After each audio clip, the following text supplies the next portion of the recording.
अदबी दुनिया उर्दू हिंदी की मेयारी और अच्छी किताबों, कहानियों, नॉवेल्स और शायरी को ऑडियो में कन्वर्ट करने का काम कर रहा है। हमें इस काम में आपकी मदद की ज़रूरत है, क्योंकि बग़ैर डोनेशंस और स्पॉन्सरशिप के इस काम को लगातार यूं ही आगे बढ़ाना मुमकिन नहीं है। अगर आप हमारी मदद करना चाहते हैं तो वीडियो के नीचे दी गई डिस्क्रिप्शन में लिखी गई डिटेल्स के ज़रिए कर सकते हैं। शुक्रिया। भाग भरी हाजरा मसरूर। ये उन दिनों की बात है जब मैंने नई नई प्रैक्टिस शुरू की थी। मेडिकल कॉलेज के ज़माने में मैंने अपने आप पर रुपयों की कैसी कैसी बारिश होते न देखी थी। अपने बड़े बड़े प्रोफेसरों की लंबी लंबी कारें देख आदमी और सोच भी कह सकता है। मगर जब डिग्री लेकर इस बाज़ार में आई तो मालूम हुआ कि गली के अंदर हकीर से कमरे पर बोर्ड लगाकर बैठने से वही दौलत वापस आना मुश्किल है जो बेवा माँ के जेवरात बिक बिक कर फीसों और किताबों पर खर्च हुई। आगे चलकर मैंने क्या रुख इख्तियार किया, यह एक अलग किस्सा है जिसका जिक्र करना इस मौके पर ज़रूरी नहीं। हाँ, तो उन दिनों जब पहली बार मुझे दूर दराज के गांव में जचगी का एक केस करने की दावत मिली तो मैं काफ़ी खुश हुई। बज़ाहिर मैंने मुंह बनाया और अपने बेशुमार मरीज़ों की परेशानियों का जिक्र किया, लेकिन जब सीधे साधे मुछैल पैगंबर ने मेरा भाव एकदम बढ़ा दिया तो मैं फ़ौरन तैयार हो गई। 200 रुपये रोज़ के कम नहीं होते। मैं हैरान रह गई कि शहर की दूसरी चलती हुई डॉक्टरनियों से बचकर ये मेरे पल्ले कैसे पड़ गया। मैंने जल्दी से अंदर जाकर वालदा से जिक्र किया, लेकिन वो खुश होने के बजाय कुछ परेशान हो गई कि हटाओ, दूर की बात है, जवान कुंवारी लड़की, लाख डॉक्टर हो फिर भी। वालदा की इस फिर भी से भी मैं परेशान हुई, लेकिन फिर एक तरकीब समझ में आ गई। मैंने अपने छोटे भाई से कहा कि वो दौड़कर साइकिल पर जाए और कॉलेज में कम से कम 6 दिन की छुट्टी की दरख्वास्त दे आए, और साथ ही मैंने घर की पुरानी मुलाजमा माई को सफ़ेद शलवार कुर्ता पहनवा कर बतौर नर्स साथ चलने पर आमादा कर लिया। जब वापस अपने मतब के उजड़े कमरे में गई तो ये बात भी फ़ौरन तय हो गई कि नर्स को 10 रुपये रोज़ मिलेंगे। फिर मैंने पूछा कि वहाँ ट्रेन या बस किस वक्त जाएगी। कार लाया हूँ, जवाब मिला, और मैं ये सोचकर परेशान हो गई कि देहात से शहर तक पहुँचते पहुँचते कार कहीं इतनी बेकार ना हो गई हो कि रास्ते में परेशानी उठाना पड़े। लेकिन जब मैं अपने 2 मुहाफिजों के साथ वालदा को दुआएं पढ़ते छोड़कर निकली और गली तय करके सड़क पर आई तो ताज़ा बताज़ा कैडिलक देखकर मेरे चेहरे का रंग ज़रूर बदल गया होगा।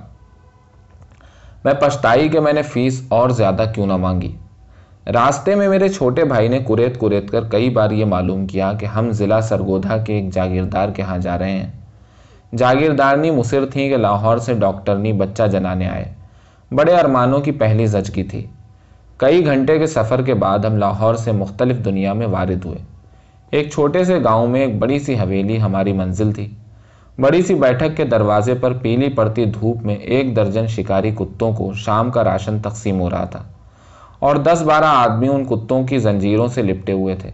हमारी आमद पर वो चौंके, लेकिन फिर कुत्तों की जंजीरों पर जुट गए। उसी पीली धूप में गद्देदार कुर्सी पर मेरे 200 रुपये रोज़ के दाता मलिक गुल नवाज आलती पालती मारे बैठे थे। सफ़ेद नीली सिल्क की तहमद और नीली सिल्क की कमीज सर पर, बग़ैर कुल्हा की भारी पगड़ी और कलाई पर बाज मलिक के हाथ पर रखी हुई ताज़ा ताज़ा फाख्ता के पर बिखेर बिखेर कर गोश्त नोच रहा था। ये वक्त बाज के रातिब का भी था।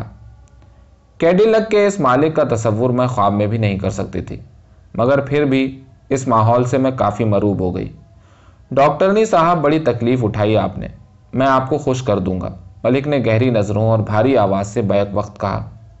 घर के अंदर दाखिल होते हुए मुझे ख्याल आया कि मलिक साहब की सूरत उस बादशाह से मिलती है जिसकी तस्वीर मैंने स्कूल के ज़माने में किसी किताब में देखी थी। माथे तक पेच दर पेच बड़ी सी पगड़ी, बड़ी घनी मूछें, कुर्सी पर आलती पालती मारे और हाथ पर बाज बिठाए। बस मांग क्या मांगता है कहने की कसर थी। जनान खाने का माहौल लिबास और सजावट की तब्दीलियों के ऐसा ही था जैसा अमूमन हमारे पुराने ठाठ के बड़े घरों में होता है। सहन में रंगीन पीढ़ियों पर काफ़ी से ज़्यादा औरतें रंगीन तहमद और मोटी रेशमी किनारे वाली चादरें लपेटे मुतफक्किर शक्लें बनाए बैठी थीं, और एक खीस से ढके हुए पलंग पर एक बूढ़ी औरत फिक्रमंद सी बैठी निस्वार सुड़क रही थी। मैंने अंदाज़ा लगा लिया कि ये घर की बड़ी बूढ़ी होंगी। हकीकतन यही मलिक की वालदा बड़ी मलिकनी थी। मुझे उम्मीद थी कि वो उठकर मेरा इस्तकबाल करेंगी, लेकिन वो उम्मीद पूरी न हुई। میں ٹھٹکتی ہوئی پلنگ کے قریب رک گئی۔ بوڑھی ملکنی نے مجھے غور سے دیکھتے ہوئے دوشالے کا پلو سرکا کر گردن سے لے کر ناک تک ڈال لیا، اور اب میں صرف اس کی تیز آنکھیں ہی دیکھ سکتی تھی جو مجھے سختی سے گھور رہی تھی۔ مجھے اتنا غصہ آیا کہ میں نے جی میں دعا کی کہ اللہ ان سب عورتوں کے درد ذہ ہونے لگے۔ مریض کہاں ہے؟ میں نے اٹک اٹک کر پوچھا۔ سب عورتیں جنگلی ہرنیوں کی طرح گردنیں اٹھا اٹھا کر مجھے حیرت سے گھورنے لگیں۔ بیمار کہاں ہے؟ اب کہ میری مائی نے انتہائی کرخت زبان میں سوال کیا۔ اللہ کا نام لو، بیمار یہاں کہاں؟ ایک عورت نے دونوں طرف چھدی ہوئی ناک کی چھپر نما کیلیں چمکا کر بڑی کرخت آواز میں جواب دیا۔ سب کی معاندانہ نظریں مجھے پر جمی تھیں۔ میں نے سمجھا میں دیر میں پہنچی ہوں، اسی لیے سب کی نفرت کا نشانہ ہوں۔ شاید بیچاری ختم ہو چکی، اور میں افسوس میں ڈوبی ہوئی دوبارہ ملک کی صوفوں سے ٹھسی ہوئی بیٹھک میں پہنچ گئی۔ افسوس ہے ملک صاحب، میں مریضہ کو نہیں دیکھ سکی۔ میں نے دیکھا کہ اس فقرے سے میرے بھائی کے چہرے کا رنگ یوں اڑ گیا جیسے اسے صدمہ پہنچا۔ ظاہر ہے کہ میرے بھائی کو تعلیم کے لیے فیس کی ضرورت بھی ہوتی ہے، مگر ملک صاحب کے پیلے ہوئے چہرے پر مسکراہٹ آ گئی۔ اوفو ڈاکٹرنی صاحب، میں نے ابھی تک والدہ سے ذکر نہیں کیا تھا کہ لاہور سے ڈاکٹرنی بلائی ہے۔ یہ کہہ کر ملک صاحب اٹھ کھڑے ہوئے اور مجھے اپنے ساتھ آنے کا اشارہ کیا۔ مگر ملک صاحب اب اندر جانے سے کیا فائدہ؟ میں نے گردن جھکا کر کہا۔ ڈاکٹرنی صاحب آپ برا نہ مانے جی، دراصل میری والدہ رسم و رواج کے خلاف جانا پسند نہیں کرتی، اسی لیے میں نے پہلے ذکر مناسب نہیں سمجھا۔ وہ ذرا شرما کر بولے، اور میں کچھ نہ سمجھ کر الجھتی ان کے ساتھ ہو لی۔ لیکن گھر کے اندر پہنچ کر ملک اور بڑی ملکنی میں جھک جھک شروع ہو گئی۔ وہ بار بار میری طرف اشارہ کر کے منہ بناتی اور بیٹے سے کہتی، بیمار بیمار ہے، بیمار کہتی ہے۔ یہ قصہ میری سمجھ میں نہیں آ رہا تھا۔ بعد میں ملک نے گہری گہری نظروں سے مجھے دیکھ کر دھیرے سے بتایا، بڑی ملکنی کو آپ کی یہ بات ناگوار گزری ہے کہ آپ نے پہلے پہل کی زچہ کو بیمار کہہ دیا۔ زچگی آپ جانتی ہیں کہ بڑی مبارک چیز ہے، وغیرہ وغیرہ۔ وہ سامنے محل میں ہے۔ ملک نے ایک لمبے کمرے کے دروازے کی طرف یوں اشارہ کیا جیسے گوہر مقصود کا پتہ دے رہے ہوں، اور میں بجائے ہنسنے کے اور کھسیا کر رہ گئی۔ صرف ایک دروازے والے لمبے سے اندھیرے کمرے میں زچے کو دیکھنے کے لیے پہلے مجھے کھڑکیاں اور روشن دان ڈھونڈنے کے لیے نظریں دوڑانا پڑیں، اور پھر مایوس ہو کر میں ان عورتوں کی طرف متوجہ ہو گئی جو اس کمرے میں موجود تھیں۔ ایک سڑی بڑھیا ہونے والی ماں کا پیٹ پکڑے پلنگ پر چڑھی بیٹھی تھی، اور اس جیسی کئی عورتیں اس کے ہاتھ پاؤں اور سر دبا رہی تھیں۔ سب نے مجھے اس طرح دیکھا کہ میں نے زچے کے بجائے محل کی آرائش دیکھنا شروع کر دی۔ کمرے کے ہر کونے میں بچھے ہوئے رنگین پلنگ اور خوبصورت کھیس، دیواروں پر قسم قسم کے برتن، آئینے اور پنکھے۔ تو یہ محل ہے، میں نے سوچا۔ زچہ 30-35 سالہ عورت تھی جو اپنے علاقے کے تمام زیورات سے مزین تھی۔ اگر اس کے درد ذہ نہ ہو رہا ہوتا تو کافی خوبصورت نظر آتی۔ میں نے اپنی مائی سے مخاطب ہو کر کہا کہ زچے کو فوراً اس ٹھوسے اور گھٹے کمرے سے کسی اور جگہ منتقل کر دیا جائے۔ مائی نے عورتوں کے سامنے تجویز رکھی اور ہلڑ سمجھ گیا۔ انگلیاں ناکوں اور ہونٹوں پر پہنچ گئیں اور ہلڑ میں بڑی ملکنی ہانپتی ہوئی آ گئی۔ میری تجویز ان کی متفقہ رائے سے مسترد ہو گئی، کیونکہ اس قسم کا کمرہ زنان خانے کا محل کہلاتا ہے، اور ضروری ہے کہ گھر کی بہو اسی جگہ اپنے بچے کو جنم دے۔ عورتیں کمرہ خالی کر دیں۔ میری دوسری تجویز بھی نامنظور ہو گئی، کیونکہ غیر عورت کے ہاتھ میں زچے کو سونپ دینا ان کے نزدیک حماقت ہے۔ لہٰذا میں نے مائی سے کہا کہ وہ زچے کے پائنتی کھیس کی اوٹ کرے تاکہ میں مریضہ کا معائنہ کر سکوں۔ پہلی زچگی تھی۔ مریضہ نے بتایا کہ بڑی منتوں مرادوں کے بعد یہ دن پورے ہوئے ہیں، ورنہ پہلے تو کبھی 9 مہینے پورے ہی نہ ہوتے۔ ایک فقیرنی کہتی تھی، ایک جان رہے گی، ماں یا بچہ، میم صاحب دونوں کو بچاؤ، بڑا انعام دیں گے، خوش کر دیں گے۔ مریضہ درد اور خوف سے سفید ہو رہی تھی۔ میں نے اسے تسلی دی اور کہا کہ سب ٹھیک ٹھاک ہے۔ یہ سن کر ممنونیت سے مریضہ کے آنسو نکل آئے اور ناک سے رطوبت بہہ آئی۔ رومال سے اس کے آنسو پوچھ چکنے کے بعد ناک پوچھنے میں بڑی دقت ہوئی، کیونکہ ہیرے کی بڑی بڑی کیلوں سے نتنے ڈھکے ہوئے تھے۔ میں نے دینے کو تسلی دے دی، مگر یہ قصہ سن کر خود پریشان سی ہو گئی۔ پکی عمر کی اولاد ذرا مشکل سے ہوتی ہے، اور پھر زچہ کو درد بھی بڑے بے تکے تھے، اور بچے کے قلب کی حرکت سست۔ میں نے اللہ میاں سے دعا کی کہ عزت رکھ لینا، ورنہ واپسی کے لیے کیڈیلک تو کیا خاک ملے گی۔ رات آ گئی اور عورتیں بدستور آپس میں بولتی رہیں اور باری باری مریضہ کا جسم دباتی رہیں۔ مائی نے ایک دفعہ چپکے سے کہا کہ میں بھی مریضہ کا پیٹ پکڑ لوں، کیونکہ عورتیں کہتی ہیں یہ ڈاکٹرنی مفت خوری ہے، ہاتھ دھرے بیٹھی ہے۔ میں نے مائی کے حکم کی تعمیل کی۔ जब मरीज़ा ज़ोर से कराहने और होंठ काटने लगी तो मैंने सब औरतों से बाहर निकल जाने को कहा, लेकिन कई औरतें लपकीं और पलंग के पास 2 ईंटें रख दीं और सब मिलकर जच्चा को उठाने लगीं ताकि वो ईंटों पर उकड़ू बैठ जाए। बिस्मिल्लाह खैर अल्लाह, मरीज़ा उनके हुक्म की तामील कर रही थी और मैं ये सूरत हाल देखकर खौफ से चीख पड़ी, सब छोड़ दो, भाग जाओ यहाँ से, तुम लोग इसे मार डालोगे। औरतें इस मुदाखलत पर हुल्लड़ मचाने लगीं। माई ने मरीज़ा को बाजुओं से पकड़कर लिटा दिया और मजबूरन बगैर किसी ओट के बच्चा सबके सामने एक कमज़ोर सी आवाज़ में रोने लगा। मुबारक सलामत का शोर उठा और बाहर से जितनी औरतें अंदर आ सकती थीं आ गईं। बाकी दरवाजे में से अंदर झांकने की कोशिश करने लगीं। मैं देख रही थी कि उस वक्त जच्चा की हालत ख़राब है। मैंने ब्लीडिंग कम करने के लिए उसे इंजेक्शन कोहनियों के टहोकों के दरमियान दिया। सुई देखकर कई औरतें दर्द से करा उठीं। जच्चा को गश आ गया था। अचानक बाहर बंदूकों के फायर होने लगे और फिर ढोल नफरियां बजने लगीं। उसके बाद रस्मों और शगुनों का एक तवील सिलसिला शुरू हो गया और कई बार मेरी तवज्जो जच्चा की तरफ से हट गई। जाहिर है कि मेरे लिए ये सारी चीज़ें दिलचस्प थीं, मगर यह अजीब बात थी कि उसके घर के तमाम हाजिरीन का रवैया अभी तक मेरे लिए दोस्ताना नहीं था। हालांकि मैंने कई रस्मों में दूसरी औरतों की देखा देखी रुपए भी दिए, लेकिन चूंकि मुझे कदम कदम पर जच्चा और बच्चा की ज़िंदगी की खातिर उनसे झगड़ना भी पड़ता था, इसलिए मेरी दिलजोई ऊपर ही ऊपर गई। रात भर ढोल बजी। जच्चा को पूरी नींद लेना चाहिए थी क्योंकि उसे बुखार था, मगर वो इस हंगामे में इतनी दिलचस्पी महसूस कर रही थी कि मैं मजबूरन खामोश हो जाती। सुबह जब मैं नाश्ते के लिए मलिक साहब के बुलावे पर बैठक में गई तो मेरे भाई ने बताया कि बाहर भी रात भर आतिशबाजी छूटी और मलिक के सैकड़ों मज़ारों ने नाच गा कर सुबह की और मलिक साहब को बच्चे की पैदाइश में बड़ी नज़रें मिली। मैं उन नज़रों वाली रस्म पर काफ़ी हैरान हुई, लेकिन दूसरे दिन मेरी हैरानी शदीद खौफ में तब्दील हो गई जबकि वो वाक़या हुआ। एक तो सर्दी का ज़माना, उस पर से सवेरे ही से बादल आना शुरू हो गए। मैं नहाना चाहती थी क्योंकि मुझे अपने जिस्म पर मनो गिलाज़त लिपटी हुई मालूम हो रही थी। ये तो मैंने बिल्कुल तय कर लिया था कि इस घर में मेरी सबसे तनातनी है, इसलिए मैंने नहाने के लिए गर्म पानी किसी से तलब न किया। रात भर की जगाई के बाद, बुखार की शिद्दत में थोड़ी सी नींद लेने के बाद, जब जच्चा ने मेरी तरफ करवट ली और उसकी आंखें हीरों की कीलों के साथ चमकी तो मैंने उससे कहा, क्या नहाने के लिए गर्म पानी मिल जाएगा? बिस्मिल्लाह, ज़रूर नहाओ जी। और फिर उसने मुस्कुराकर बच्चे को घेरे बैठी हुई औरतों में से एक से कहा कि भाग भरी से कहो कि मेम साहब के लिए पानी गर्म कर दे। जच्चा को इंजेक्शन देने के बाद मैंने माई से कहा कि सूटकेस से मेरे कपड़े निकाले। कपड़े तो जी तुम्हें मेम साहब हम इनाम में देंगे, जच्चा ने मीठी अदा से मुस्कुरा कर कहा, और मुझे बहुत बुरा लगा। खुदा जाने ये गंवार मलिकनी मुझे कोई दाई खिदमतगार समझती है जो बेटा जन्ने की खुशी में जोड़ा देगी।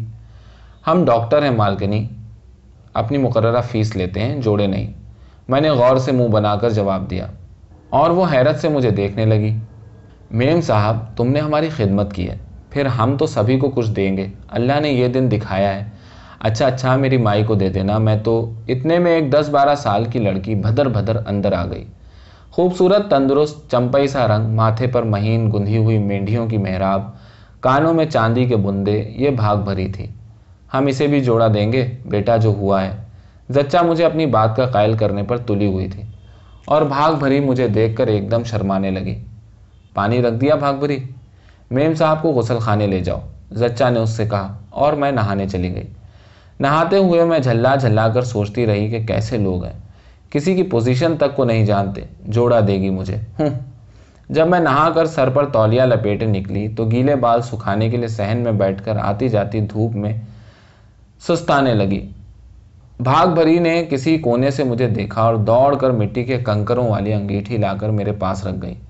उस वक्त भाग भरी मेरे दिल को भा गई। घर में बड़ी चहल पहल थी, औरतों पर औरतें उमड़ी चली आ रही थीं। उस वक्त फिर गाने बजाने का प्रोग्राम था। अचानक मलिक साहब खांसते खंखारते जनान खाने की तरफ आए। मुझे गहरी गहरी नज़रों से देखा। जच्चा बच्चा के बारे में 2-1 बातें दरियाफ्त की और फिर बड़ी मलिकनी की तरफ चले गए। चंद मिनट बाद वो दोबारा बाहर चले गए। भाग भरी, मलिक जी नहाएंगे, तौलिया बाहर गुसल खाने में रखा, बड़ी मलिकनी ने हुक्म दिया और भाग भरी उसी तर्रारी से भदर भदर भागती मर्दाने गुसल खाने की तरफ चल दी। गाने बजाने की तैयारियों को देखकर मैं बोर होने लगी। मैं इत्मीनान से सो जाना चाहती थी, میرے خیال میں زچہ کو بھی سکون سے سو جانا چاہیے تھا، لیکن کوئی بس نہ چلا۔ میں نے اس وقت سوچا کہ کسی مغربی مصنف کا قول ہے کہ دیہات صحت بخش قبریں ہیں، مگر میرے اللہ یہ قبریں کتنی پرشور ہیں، کتنی ضدی ہٹیلی لاشیں، کتنی یکسانیت ہے۔ میں تو ہوں ہی شہر کا کیڑا، مگر شرط بد کر کہہ دوں کہ شہر کے مرغی یا کتے تک کو یہاں لے آؤں تو مراقبے میں جا کر جان دے دیں۔ میں نہایت تلخی سے سوچتی رہی، مجھے اپنے روز کے 200 روپیوں کا خیال تک نہ آیا، اور پھر جیسے موت کے مراقبے میں جھونک کھا گئی۔ در حقیقت مجھے سخت نیند آ رہی تھی۔ اچانک بھاگ بھری روتی گھسٹتی میرے پاس سے گزری۔ اس کا منہ سرخ ہو رہا تھا۔ دفتن وہ ڈگمگائی اور زمین پر گر پڑی۔ اس کا نیلا تہمت خون کے دھبوں سے لال ہو رہا تھا۔ میں دوڑ کر اسے اٹھانے لگی، کائیں کائیں شروع ہو گئی، اور پھر ایک دم باورچی خانے سے ایک عورت دوڑتی ہوئی آ کر مہین سریلی آواز میں رونے بیان کرنے لگی۔ یہ بھاگ بھری کی ماں تھی۔ بھاگ بھری نے فوراً آنکھیں کھول دیں۔ مائے ملک جی، مائے ملک جی، بھاگ بھری نے ماں کی طرف ہاتھ پھیلا کر کہا اور آنکھیں بند کر لیں۔ پھر ماں زور زور سے بیان کرنے لگی۔ ظاہر ہے کیا ہو چکا تھا۔ میں کنواری لڑکی بن کر دہشت سے کانپ رہی تھی۔ تمام عورتیں اکٹھی ہو گئیں۔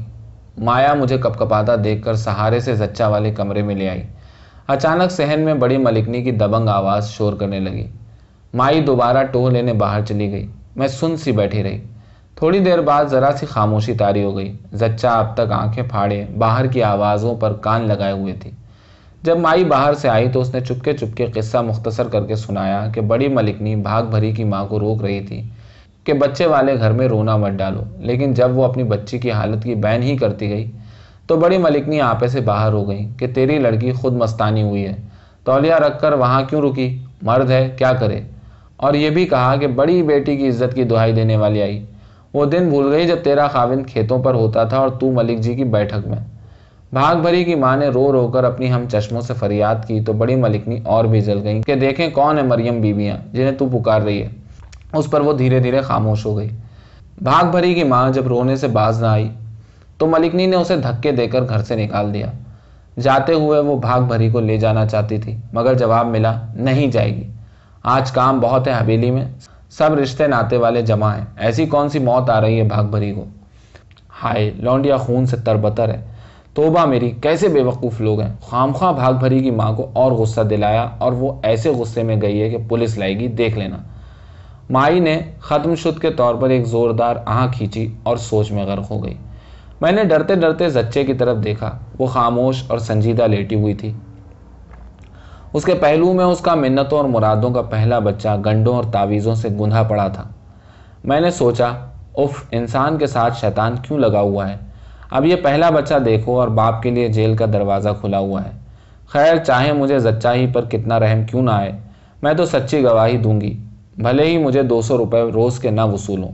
اس کے بعد باہر صحن میں زور زور سے ڈھول ڈھمکنے لگا اور کسی بول کے گیت گونجنے لگے۔ میں اس موقع پر ڈھول کی آواز سے ہول گئی۔ گیت کے بول سن کر اداس لیٹی ہوئی زچہ کو جیسے ہوش آنے لگا اور اس نے مینڈیوں سے گتھا ہوا سر آہستہ سے بچے پر جھکا دیا اور اسے ہولے سے چوم کر موہوم طریقے پر مسکرائی، ایسی محتاط مسکراہٹ جیسے وہ مکڑی کے جالوں جیسی ہو اور وہ ڈر رہی ہو کہ کہیں کوئی تار ٹوٹ نہ جائے۔ میں نے ایک آہ بھر کر کہا، بچے کی قسمت بھی کیسی ہے، نصیبوں والا ہے، جیوے میرا لال۔ زچے نے چونک کر جواب دیا۔ میں نے سوچا مجھے بچے کے بارے میں ایسی بات نہیں کہنی چاہیے تھی۔ ماں کا دل بڑی سے بڑی مصیبت اور تباہی کی ذمہ داری بھی اپنے بچے پر نہیں ڈالے گا، مگر پھر بھی میں نے اپنی قانون دانی سب کی سب اس کے سامنے اگل دی۔ وہ تعجب اور خوف سے آنکھیں پھاڑے میری باتیں سنتی رہی اور پھر ایک لمبی سانس لے کر بچے کو چومنے لگی۔ بخار سے یا نہ جانے کیا سوچ کر زچہ کا چہرہ سرخ ہو رہا تھا۔ میں خاموش ہو گئی۔ حویلی کی انگنائی میں ڈھول کے ساتھ گیتوں کے بول لہراتے رہے۔ ایک عورت اندر آئی اور اس نے زچہ پر جھک کر کچھ کہا جو میں نہ سن سکی۔ وہ چلی گئی۔ میں نے زچہ کا ٹیمپریچر لیا۔ بخار اور بھی تیز ہو گیا تھا، بچے کو بھی بخار تھا۔ میں اب یہاں سے جلد از جلد چھٹکارا پانا چاہتی تھی۔ ہو تو یہ بھی سکتا تھا کہ میں دوائیں دے کر رخصت ہو جاتی، مگر مجھے اپنے پاؤں میں ایک زنجیر سی بندھی ہوئی معلوم ہو رہی تھی۔ ظاہر ہے یہ زنجیر کون سی تھی۔ تھوڑی دیر بعد وہی عورت آئی جو ذرا قبل زچہ سے خسر پسر کر گئی تھی۔ اب اس کے ساتھ بھاگ بھری تھی۔ بھاگ بھری کی آنکھوں میں وہ شرم نہیں تھی جو میں نے پہلی بار اس کمرے میں آتے ہوئے اس کی آنکھوں میں دیکھی تھی۔ وہ کیواڑ کا سہارا لیے چپ چاپ میری طرف دیکھ رہی تھی۔ میم صاحب اس کا بھی علاج کرو، زچہ نے میری طرف لجاجت سے دیکھ کر کہا۔ और मैं उस देहाती जागीरदारनी की अजमत के सामने सन्नाटे में आ गई। भाग भरी की तकलीफ का जो भी मदावा मुमकिन था मैंने किया। भाग भरी उस वक्त कितनी बेहिस हो रही थी। एक दिन और गुजर गया। दूध उतरने की वजह से जच्चा का बुखार बहुत तेज हो गया। वो बार बार गाफिल सी हो जाती, लेकिन उसी दिन मैं वापस चल दी। शायद मैं जच्चा की हालत देखकर एक दिन और रुक जाती, लेकिन उसी दिन भाग लेने में मेरी माई का शदीद इसरार शामिल था। किस्सा यूं हुआ कि मैं सुबह सुबह अपने भाई के साथ कीमती सोफों से ठुसे हुए दीवान खाने में मुर्ग और पराठों का नाश्ता कर रही थी, और मलिक साहब मुझसे जच्चा बच्चा की खैरियत पूछ चुकने के बाद बाहर धूप ले रहे थे, और उनके शिकारी कुत्तों को सुबह का रातिब तकसीम हो रहा था। करीब ही कहीं ढोल नफीरियां बज रही थीं, और उसी लम्हे में मैंने तय किया कि 2-1 दिन और रहना चाहिए, पैसे बन रहे हैं। इस लम्हे के बाद करीब के एक मकान की ओट से निकलकर भाग भरी की माँ आती नजर पड़ी। जाड़े की धूप में उसका सियाह तहमद, सुर्ख लंबा कुर्ता और गहरी जर्द चादर चमक रही थी। वो धीमी चाल से चल रही थी। उसके सर पर एक बड़ा थाल था जो गोटा लगे सुर्ख दुपट्टे से ढका हुआ था। उसके पीछे और भी कई औरतें थीं, वो भी कुछ ना कुछ सर पर उठाए हुए थीं, और मर्द भी थे। बाज नाच रहे थे और बाज ढोल नफीरियां बजा रहे थे। भाग भरी की माँ की क़यादत में ये जुलूस बिल्कुल करीब आ गया। रातिब पर झगड़ते हुए कुत्ते भौंकने लगे। ढोल की धमधम और उचकते फानते मर्दों की हाव हू से मलिक साहब के हाथ पर बैठा हुआ बाज एकदम उड़ा और फिर अपनी जगह पर आ बैठा, और सबके बाद अकड़ते बिरते घोड़े की लगाम एक शख्स की तरफ उछालकर थानेदार मलिक साहब की तरफ बढ़ा। हवेली की ड्यूढ़ी से औरतें सैलाब की तरह बाहर आ गईं। बहुत से रेशमी कपड़ों वालियां दीवान खाने में भी घुस पड़ीं। मेरा भाई घबरा कर बाहर निकल गया, और मैंने औरतों के हुजूम में धक्के खाते हुए देखा कि भाग भरी की माँ ने थाल उतारकर मलिक साहब के कदमों के करीब रख दिया। बच्चे के कपड़े आए हैं का शोर अंदर से बाहर तक बरपा था। मैं एकदम माई को ढूंढने अंदर भागी। आंगन खाली था। जच्चा खाने में जच्चा पलंग पर बैठी हुई थी, और भाग भरी की मेंढियां उसके हाथ में थीं, और उसका चेहरा बिल्कुल वैसा ही हो रहा था जैसे वो दर्द ज़ेह में मुब्तला हो। मुझे देखकर वो चौंक पड़ी। बदतमीज़ ने पानी बिस्तर पर गिरा दिया। वो मुझसे मुखातिब हुई, और उसका चेहरा एकदम यूं पुरसुकून और आसूदा हो गया जैसे वो अभी अभी बच्चा जनकर फारिग हुई हो। भाग भरी के दोनों गालों पर उंगलियों के सफ़ेद निशान उभरे हुए थे, और बिस्तर या कमरे में पानी का नाम तक न था। मैंने जल्दी से माई को ढूंढकर उससे खुसुर पुसुर की। वो शिद्दत से मेरी हमनवा हुई, और हम फौरन चलने को तैयार हो गए। मुझे उन लम्हात में यूं लग रहा था जैसे मैं अकेले घर में हूँ, ऐसे घर में जिसकी दीवारें गिर चुकी हों। घर पहुंचकर 3 दिन के 600 रुपये वालदा के हाथ पर रखते हुए बड़े ज़ोर की बहस शुरू हो गई। सही या गलत, मतलब यह है कि मैंने फ़ौरन चले आने में हिमाकत की या नहीं। वालदा कहती बिल्कुल ठीक किया। भाई कहता खामखा घबरा कर भागी। इससे पहले कि इसका कोई फ़ैसला हो, मैं ये बता दूं कि कुर्ता टोपी के जिस जुलूस की क़यादत भाग भरी की माँ कर रही थी, वो थानेदार के घर से आया था।